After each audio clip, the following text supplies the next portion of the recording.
Capítulo 3. Dos Juizados Especiais Criminais. Disposições Gerais.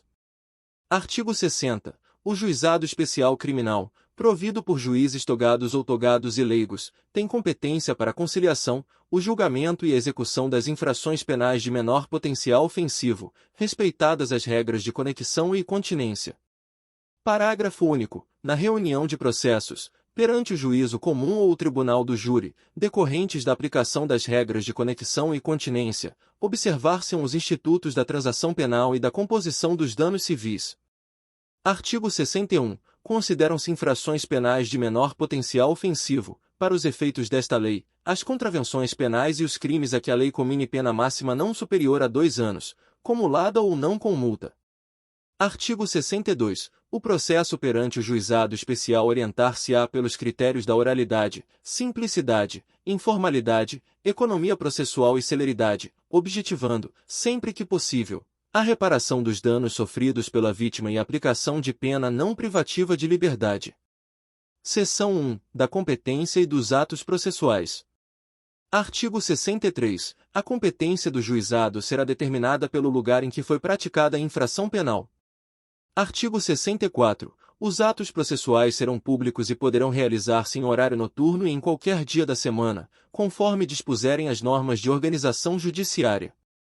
Artigo 65. Os atos processuais serão válidos sempre que preencherem as finalidades para as quais foram realizados, atendidos os critérios indicados no artigo 62 desta lei.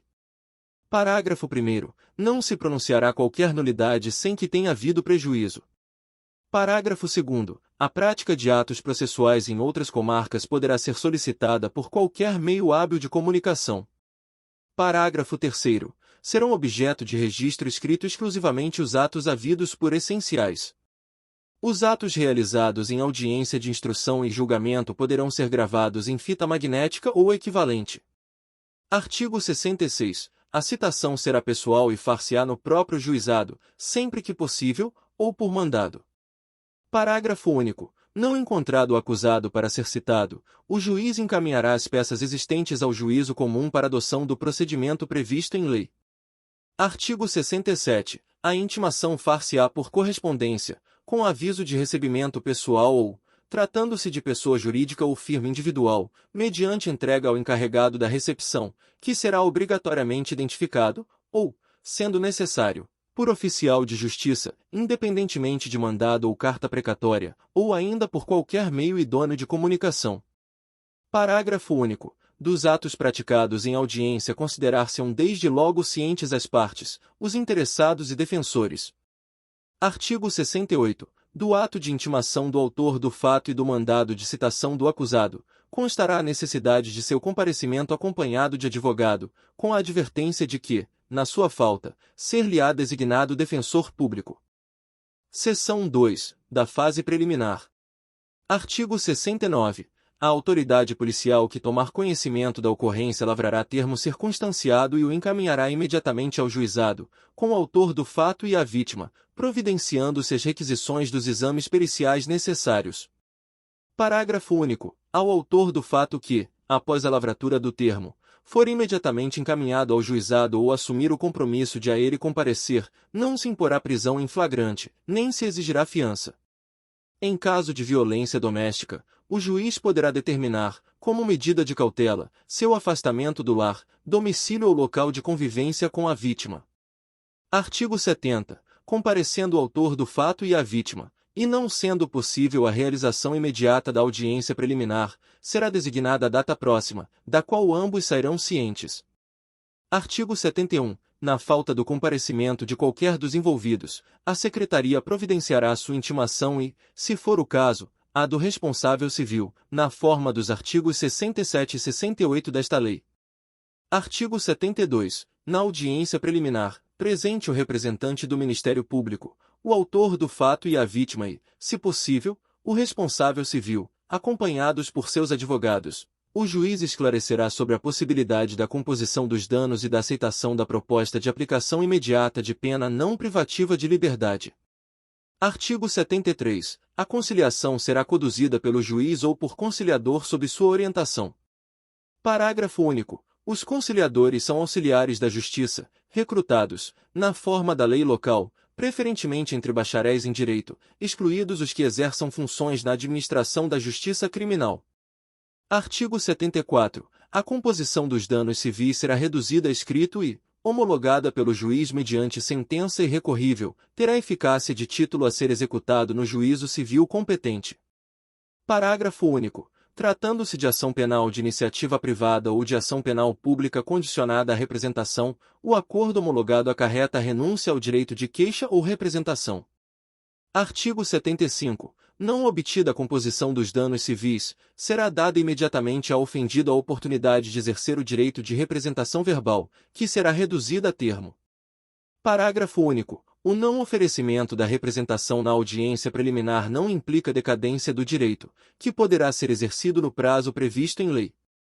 Artigo 76. Havendo representação ou tratando-se de crime de ação penal pública incondicionada, não sendo o caso de arquivamento, o Ministério Público poderá propor a aplicação imediata de pena restritiva de direitos ou multas, a ser especificada na proposta. Parágrafo 1º. Nas hipóteses de ser a pena de multa a única aplicável, o juiz poderá reduzi-la até a metade. Parágrafo 2º. Não se admitirá a proposta se ficar comprovado. Inciso 1. Ter sido o autor da infração condenado, pela prática de crime, a pena privativa de liberdade, por sentença definitiva. Inciso 2. Ter sido o agente beneficiado anteriormente, no prazo de 5 anos, pela aplicação de pena restritiva ou multa, nos termos deste artigo. Inciso 3. Não indicarem os antecedentes, a conduta social e a personalidade do agente, bem como os motivos e as circunstâncias, ser necessária e suficiente a adoção da medida. Parágrafo 3º. Aceita a proposta pelo autor da infração e seu defensor, será submetida à apreciação do juiz. Parágrafo 4º. Acolhendo a proposta do Ministério Público aceita pelo autor da infração, o juiz aplicará a pena restritiva de direitos ou multa, que não importará em reincidência, sendo registrada apenas para impedir novamente o mesmo benefício no prazo de 5 anos. Parágrafo 5º. Da sentença prevista no parágrafo anterior caberá apelação referida no artigo 82 desta lei. Parágrafo 6º. A imposição da sanção de que trata o parágrafo 4º deste artigo não constará de certidão de antecedentes criminais, salvo para os fins previstos no mesmo dispositivo, e não terá efeitos civis, cabendo aos interessados propor ação cabível no juízo civil. Seção 3. Do procedimento sumaríssimo. Artigo 77. Na ação penal de iniciativa pública, quando não houver aplicação de pena, pela ausência do autor do fato, ou pela não ocorrência da hipótese prevista no artigo 76 desta lei, o Ministério Público oferecerá ao juiz, de imediato, denúncia oral, se não houver necessidade de diligências imprescindíveis. Parágrafo 1º.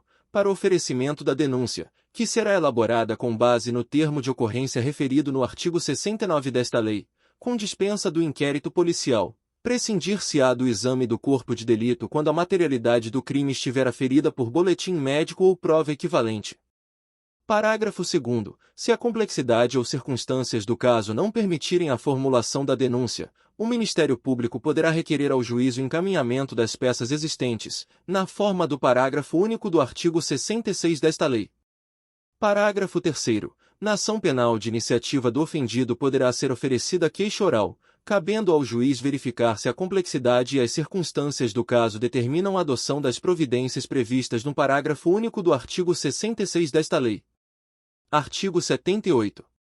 Oferecida a denúncia ou queixa, será reduzida a termo, entregando-se cópia ao acusado, que com ela ficará citado e imediatamente cientificado da designação de dia e hora para audiência de instrução e julgamento, da qual também tomarão ciência o Ministério Público, o ofendido, o responsável civil e seus advogados.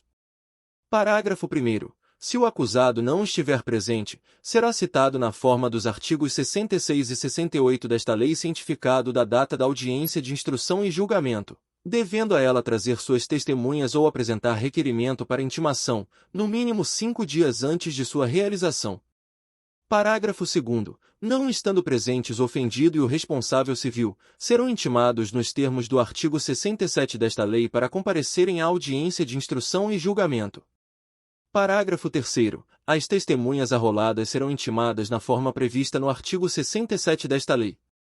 Artigo 79. No dia e hora designados para audiência de instrução e julgamento, se na fase preliminar não tiver havido possibilidade de tentativa de conciliação e de oferecimento de proposta pelo Ministério Público, proceder-se-á nos termos dos artigos 72, 73, 74 e 75 desta lei.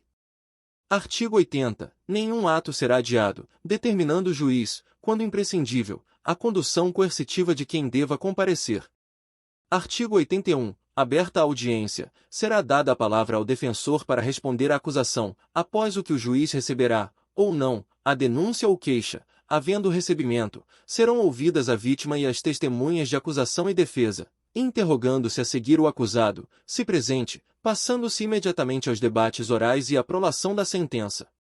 Parágrafo 1º. Todas as provas serão produzidas na audiência de instrução e julgamento, podendo o juiz limitar ou excluir as que considerar excessivas, impertinentes ou protelatórias.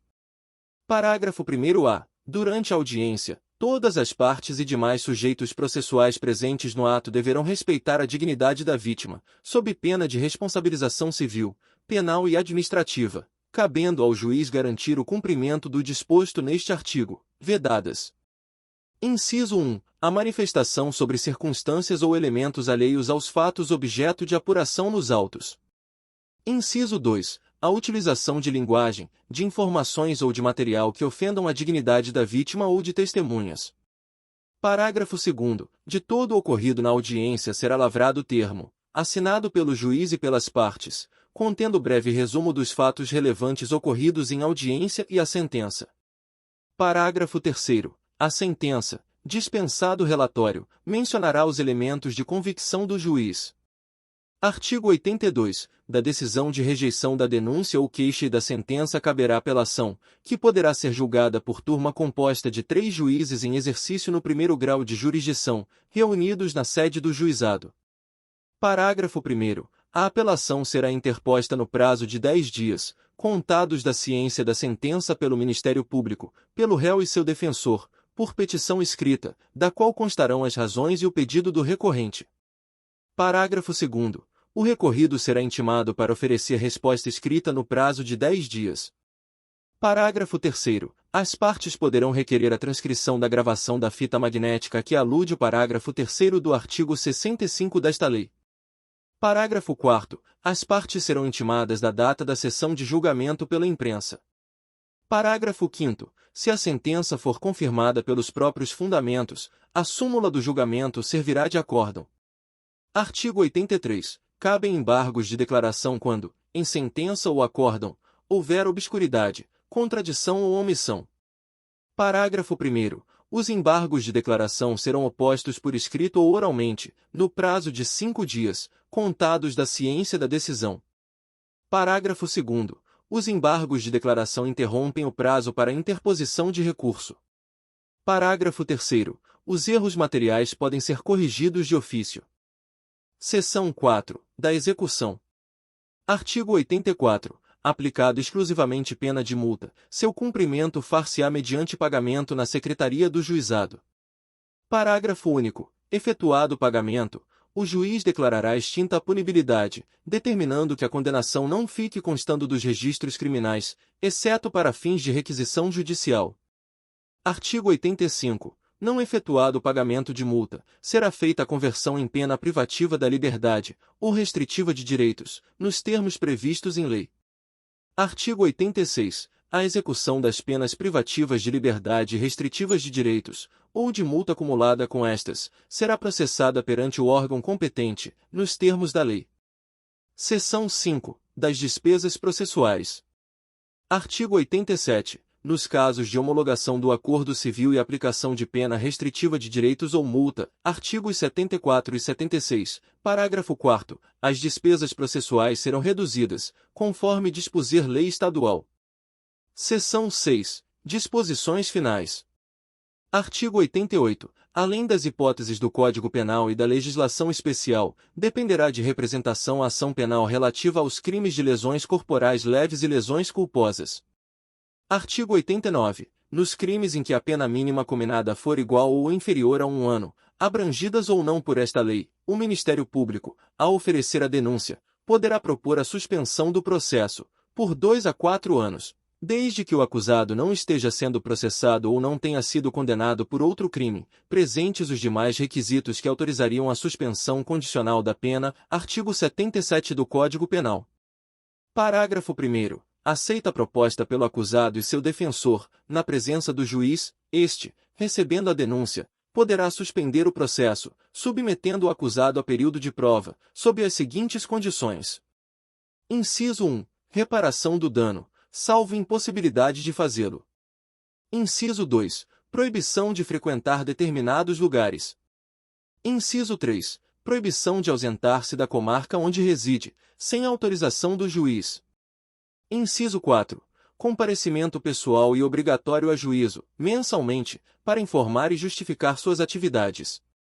Parágrafo 2º. O juiz poderá especificar outras condições a que fica subordinada a suspensão, desde que adequadas ao fato e à situação pessoal do acusado. Parágrafo 3º. A suspensão será revogada se, no curso do prazo, o beneficiário vier a ser processado por outro crime ou não efetuar, sem motivo justificado, a reparação do dano. Parágrafo 4º. A suspensão poderá ser revogada se o acusado vier a ser processado, no curso do prazo, por contravenção ou descumprir qualquer outra condição imposta. Parágrafo 5º. Expirado o prazo sem revogação, o juiz declarará extinta a punibilidade. Parágrafo 6º. Não correrá a prescrição durante o prazo de suspensão do processo. Parágrafo 7º. Se o acusado não aceitar a proposta prevista neste artigo, o processo prosseguirá em seus ulteriores termos. Artigo 90. As disposições desta lei não se aplicam aos processos penais cuja instrução já estiver iniciada. Artigo 90-A. As disposições desta lei não se aplicam no âmbito da Justiça Militar. Artigo 91. Nos casos em que esta lei passa a exigir representação para a propositura da ação penal pública, o ofendido ou seu representante legal será intimado para oferecê-la no prazo de 30 dias, sob pena de decadência. Artigo 92. Aplicam-se subsidiariamente as disposições dos Códigos Penal e de Processo Penal, no que não forem incompatíveis com esta lei. Capítulo 4. Disposições finais comuns. Artigo 93. Lei estadual disporá sobre o sistema de juizados especiais cíveis e criminais, sua organização, composição e competência. Artigo 94. Os serviços de cartório poderão ser prestados, e as audiências realizadas fora da sede da comarca, em bairros ou cidades a ela pertencentes, ocupando instalações de prédios públicos, de acordo com audiências previamente anunciadas. Artigo 95. Os Estados, Distrito Federal e Territórios criarão e instalarão os juizados especiais no prazo de 6 meses, a contar da vigência desta lei. Parágrafo único. No prazo de 6 meses, contado da publicação desta lei, serão criados e instalados os juizados especiais itinerantes, que deverão dirimir, prioritariamente, os conflitos existentes nas áreas rurais ou nos locais de menor concentração populacional. Artigo 96. Esta lei entra em vigor no prazo de 60 dias após a sua publicação. Artigo 97. Ficam revogadas a Lei nº 4.611, de 2 de abril de 1965 e a Lei nº 7.244, de 7 de novembro de 1984.